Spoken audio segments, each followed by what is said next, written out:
हाथ जोड़ के तुम्हें कहूं, बुद्ध तुम्हारे भीतर विराजमान है, तुम जरा उनकी सुध लो। हाथ जोड़ के तुम्हें इशारा कर रहा हूं कि तुम अपने को उतना ही मत मान लो जितना तुमने अपने को जाना है। तुम बहुत बड़े हो, तुम विराट हो, तुम्हारे भीतर अनंत छिपा है। तत्वमसि, वह जिसकी तुम खोज कर रहे तुम्हारे भीतर बैठा। तुम मंदिर हो, प्रभु के मंदिर।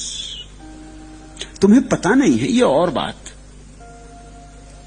लेकिन तुम जमीन पर बैठे हो, वहां खजाना गड़ा है। एक गांव में ऐसा हुआ, एक भिखारी मरा, 30 साल एक ही जगह बैठ के। तो पड़ोस के लोगों ने सोचा कि इसके सब चीथड़े जला दो, इसके सब बर्तन फोड़ के फेंक दो, कुछ खास थे भी नहीं। और फिर किसी को ख्याल आया कि 30 साल से ये भिखारी इस जमीन को गंदा करता रहा, थोड़ी सी जमीन भी यहां की उखाड़ के नई जमीन डाल दो। ये अशुद्ध कर गया, बुरी तरह अशुद्ध कर गया, गंदा था। उन्होंने जमीन थोड़ी सी खोदी, चकित हो गए, उस जमीन में तो हंडे गड़े थे, वहां तो बड़ा खजाना था। और सारा गांव सोच सोच के हंसने लगा कि हद हो गई, ये भिखारी भीख मांगता रहा जिंदगी भर, और जिस जमीन पे बैठा था वहां इतना खजाना था कि ये सम्राट हो जाता। गांव भर हंसा भिखारी पर, लेकिन एक फकीर उस गांव में था, वो पूरे गांव वालों पर हंसा। उसने कहा कि पागल, तुम उस भिखारी की बात कर रहे, यही हालत तुम्हारी।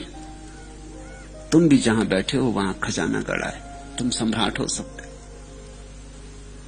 लेकिन कोई उसकी बात समझा हो ऐसा दिखाई नहीं पड़ता। लोग हंसे होंगे कि ये एक और पागल देखो,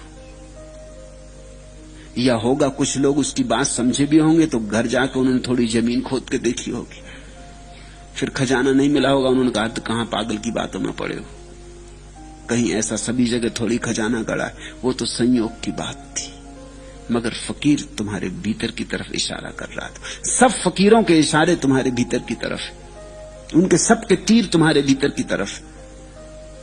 किसी से पूछो एक ही रास्ता बताते हैं, भीतर जाओ, अपने में आओ, बाहर भटकती आंख को जरा भीतर मोड़ो।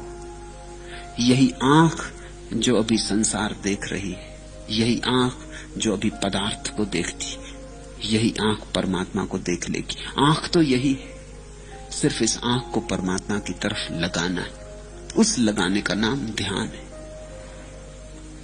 तुम्हारे हाथ जोड़ता हूं ताकि तुम्हें याद आ जाए, ताकि तुम्हें भूल ना जाए, तुम्हें याद बनी ही रहे, रोज रोज याद आ जाए कि तुम्हारे भीतर कोई परम आराध्य बैठा है।